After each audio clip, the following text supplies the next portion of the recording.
A primeira rodada de negociações entre Mercosul e a União Europeia foi realizada em Bruxelas, na Bélgica.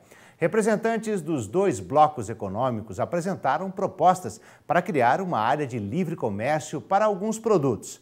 A Confederação da Agricultura e Pecuária do Brasil acompanhou as reuniões e participou de outros encontros. E para detalhar para você, produtor rural, os pontos principais, eu recebo aqui no estúdio o superintendente técnico da CNA, Bruno Luque, e a assessora para acesso a mercados da CNA, Camila Sandi. Muito bom dia. Bom dia, Marcelo. Como essa negociação já estava parada há alguns anos e ela foi retomada agora em 2016?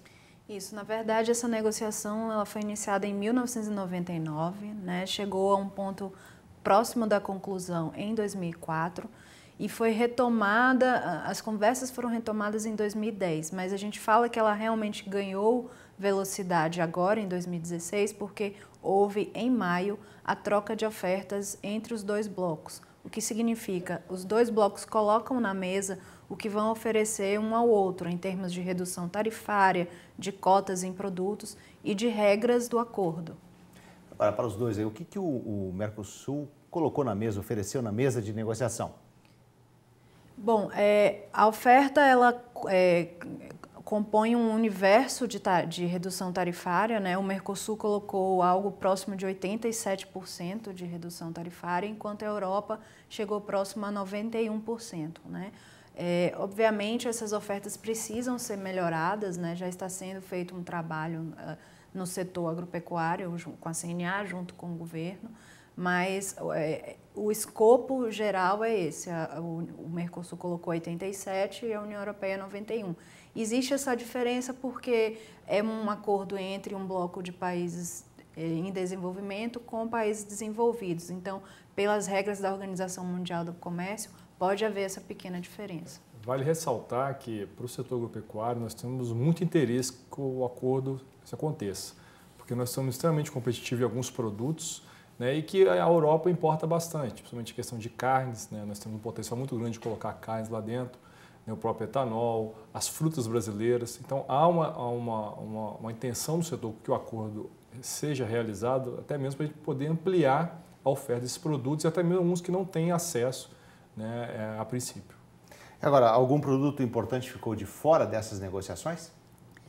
Inicialmente, a Europa não mencionou cotas em carne bovina e etanol, né? Mas a gente acredita que ao longo das conversas, né, são produtos de sensibilidade política no bloco, mas ao longo das conversas até a conclusão do acordo serão inseridas essas cotas. Eles deixaram principalmente para o final para dar aquele clima maior na conclusão do acordo. Até mesmo pelo que foi discutido já nessa última encontro, eles colocaram um capítulo específico de energia e para ter um capítulo de energia, o etanol seria um dos principais produtos que poderiam fazer parte desse capítulo, né? Então não tem lógica ele ficar de fora. Correto. Agora, a CNA e outras entidades também ajudam os negociadores do governo brasileiro com informações, tem esse suporte? Exatamente, nós fazemos todo um trabalho junto aos setores, né? Quando a gente recebe todo o respaldo, a documentação do governo, a gente faz um trabalho tanto inicial de posicionamento global a favor ou contra o acordo, como posteriormente colocando em documentos de posição o que os setores podem oferecer, tanto em termos de redução tarifárias, né? E aí no caso a questão mais defensiva, quanto em questão de ofensivos, o que é que os setores querem naquele mercado, né? Porque muitos setores, às vezes, não têm interesses em determinados mercados e outros têm mais interesses. Então, a gente faz esse balanceamento, né, das posições gerais e encaminhamos esse subsídio ao governo brasileiro para que ele vá respaldado para as negociações. Complementando o que a Camila falou, principalmente isso é muito importante, porque a gente reúne não só entidades que representam o produtor, mas que representam a agroindústria também. Então, há um consenso generalizado sobre aquela proposta que é encaminhada ao governo. Tá certo. Agora, os negociadores do governo brasileiro se reuniam aqui com as entidades presentes, como a CNA, para fazer o balanço das negociações. Existe esse contato, essa interação? Sim, exatamente. São feitos, eles agendam reuniões por setores. Então, o setor da carne se reúne para tratar como é que vai ser a postura do Brasil no Mercosul e do Mercosul para levar para a União Europeia. E temos setores sensíveis também, como é o caso do setor lácteo. Então, no setor lácteo, a gente tem a divisão dos produtos, né, leite em pó, queijo, né, todos os demais, e ali é analisado aqueles que teriam mais impacto na abertura de mercados sem tarifas, né, tanto da entrada de produto, né, da União Europeia, como da nossa dificuldade de colocar produtos na Europa também.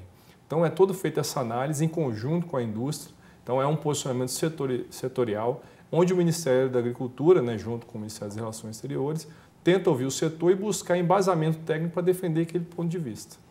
O que é bom complementar também, que o produtor precisa saber, é que a CNA atua fortemente nessa relação com o governo para que a defesa dos interesses do setor seja levada às negociações. E essa transparência é fundamental para que a gente possa garantir que nenhum setor fique de fora e que nenhum setor seja afetado. Dessa negociação. Agora, o atual momento político e econômico da Europa está propício para essas negociações?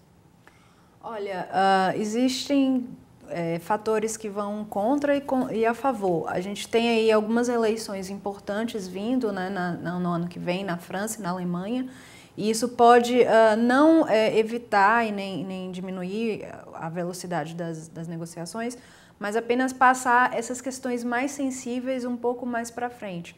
Né? Por outro lado, as negociações com os Estados Unidos, que são nossos concorrentes diretos na União Europeia, elas estão desaceleradas, né, em função de questões políticas na Europa. Há um movimento contra o acordo com os Estados Unidos, então isso é um fator a favor do Mercosul que pode entrar ali como ocupando o espaço que seria ocupado pelos Estados Unidos. Ok, nós vamos fazer um breve intervalo e voltamos em seguida com mais informações sobre a primeira rodada de negociações entre o Mercosul e a União Europeia. É um instante só.